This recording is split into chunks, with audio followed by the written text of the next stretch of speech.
New tonight on KGW News, a small business owner hit hard by vandals. It's hurtful. It hurts me to my core. Why she says her store was targeted because she's black.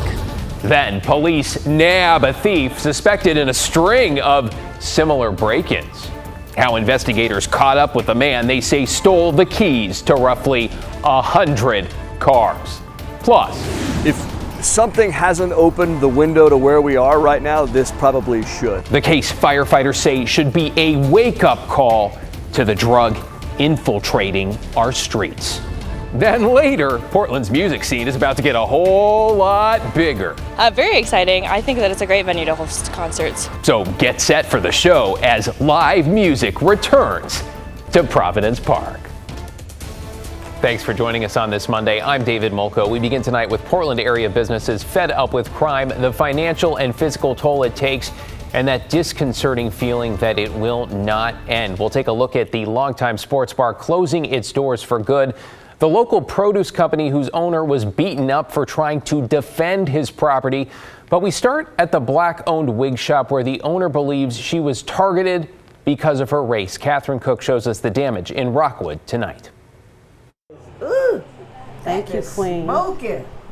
Trelise Lewis loves making people feel confident.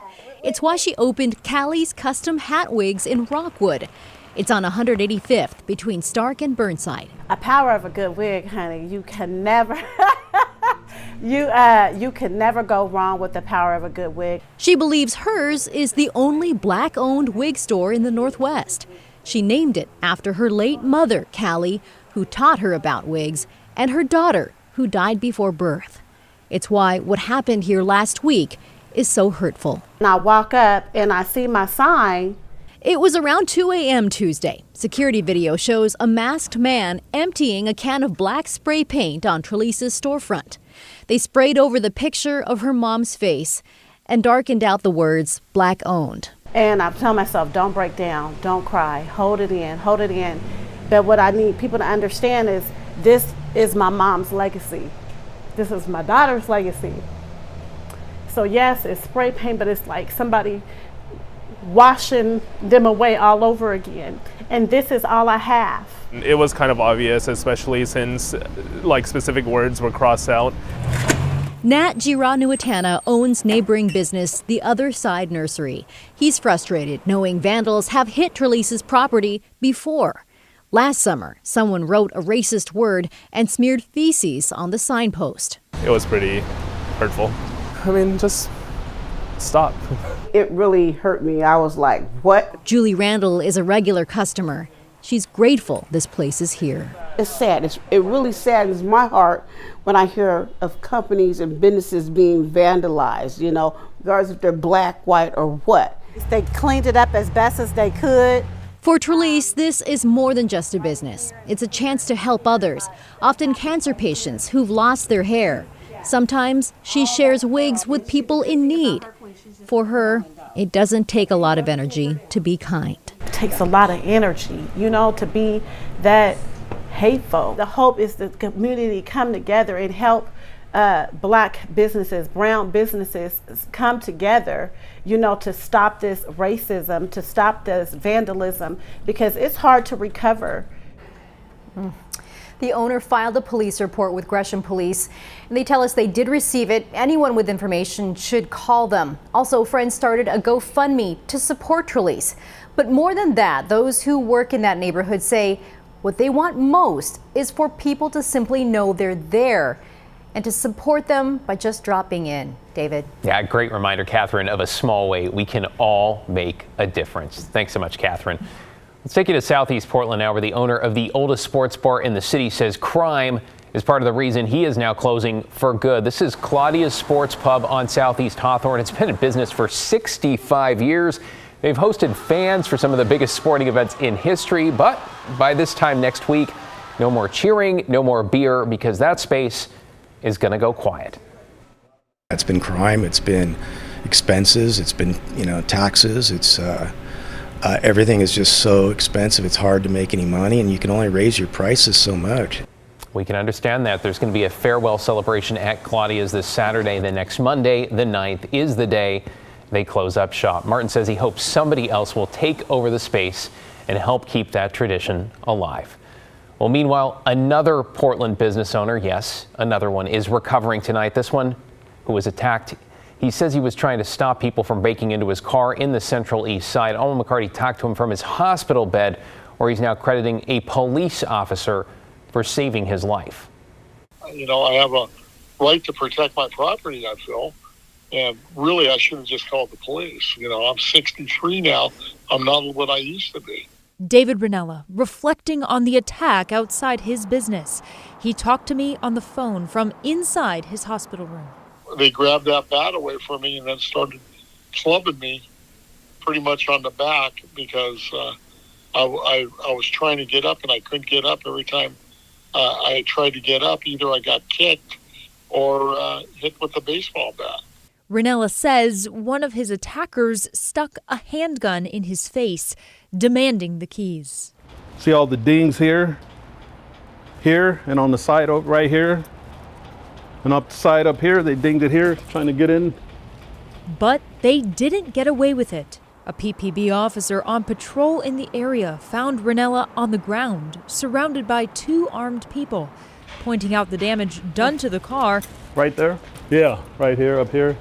Ranella's best friend, I can't make no excuse for that. It's just, Fred Pittman, to me, is crazy. Says he's still in shock. I just couldn't believe it. Unfortunately, they would do that to a guy like that feeds the homeless. He does so much for people. I mean, he gives back so much. Hey, this is a message from Dave Ranella.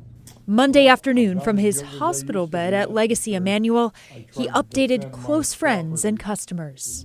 In the hospital for the 2nd day. It looks like I got 5 broken ribs and something damaged with the scapula. He told me he also has a punctured lung. His injuries deemed serious, but not life-threatening. The officer being there, he saved my life. He saved my life. Unbelievable. I mean, and Pittman says his friend's caring nature won't change. Trying to take care of the community, do the best he can. But what I like about what he told me today, he's not going to stop. Not going to deter him at all. He's going to always give. That's just how he is.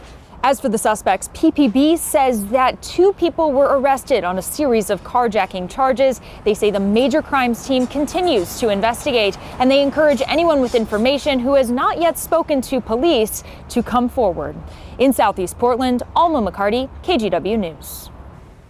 New tonight, check out what Tigard police found when they busted a suspected thief this weekend. Yep, they say he had about 100 car key fobs. Trey Huggett from Gresham is accused in at least 10 burglaries. Police say he targeted car dealerships and other businesses like Canyon Auto Repair. He now faces 24 criminal charges. Officers caught him Sunday morning when they got a report of a stolen car that was parked and found Huggett sleeping inside. On top of the keys, investigators say they also found a stolen gun and burglary tools in that vehicle. Portland Fire and Rescue are calling a mass overdose in Northwest Portland this morning, the single biggest overdose call they have seen in recent years. Firefighters responding to the North Park blocks to help 8 people who'd overdosed. All were in their late teens or early 20s. Fire officials say the group had snorted a white powder they believed was laced with fentanyl. They were treated with Narcan. 4 had to go to the hospital. 4 others did not want further treatment. It's one of the most dangerous things we do with regard to how we interact in the community. And these people are up all night responding on what we've normalized. And it's unsustainable for our members. It's unsustainable for the community. And I'm hopeful we can find a pathway out of this. No word on the conditions of the 4 people who were taken to the hospital. Let's get you caught up on tonight's other headlines now. A Salem-Keizer music teacher accused of sex abuse is no longer in his current position. 2 students are suing the district and teacher Joshua Rist, accusing him of grooming, harassing, and abusing them when they were teenagers at McNary High School from 2015 to 2020. Rist was most recently teaching at Kalapuya Elementary, but in a letter sent to parents, district officials said Rist would no longer be at the school effective today. It is not clear if he quit or was forced out. The district is not commenting on the pending lawsuit. In Tualatin, students are set to return to Hazelbrook Middle School tomorrow after 2 days of canceled classes. Somebody threatened the school along with administrators at their homes last week, but the district said tonight the FBI and police fully investigated the threats and found it not to be credible. The threat came after a viral video surfaced online of one student attacking another. Some politicized the incident on social media, claiming without evidence that the attacker identified as transgender. We found out the alleged attacker is now facing a criminal investigation. And a warning this evening about sewage in the Willamette River. The Portland Bureau of Environmental Services is advising people to stay out of the water for 48 hours between the Fremont and Morrison bridges. That is after 11,000 gallons of sewage were dumped into the river after a pump malfunctioned overnight. Well, after 5 months, late night talk shows are back on the air starting tonight. Both The Tonight Show and Late Night return with new episodes right after this newscast. The shows, of course, have been on hiatus during the writer's strike, but meanwhile, the hosts have not stopped because they have been stockpiling jokes. Every time a story comes across my news feed that I think of 3 jokes right away, it's so sad to know they're just lost to the ether. So this is going to be very fun. I wish more people were talking about Taylor Swift. Yeah. And so we're going to make sure that's done tonight. Jimmy Fallon will welcome Matthew McConaughey and John Mayer tonight. Seth Meyers will feature his political segment, A Closer Look. Looking forward to that. You're watching KGW News straight ahead at 11. Have you noticed a difference since Portland announced a daytime camping ban? Just putting the question out there here from those who are now hoping to stop enforcement before it happens. Plus, another healthcare system sees their staff take a stand. The hundreds of pharmacy workers now on the picket lines. I'm Matt Safino. It has been a very, very wet Monday, right? But you know what? The rain has ended. It's warm out there, 60 degrees. See the rain evaporating, or at least ending before our very eyes. And yes, we still have 80-degree weather in the forecast this week.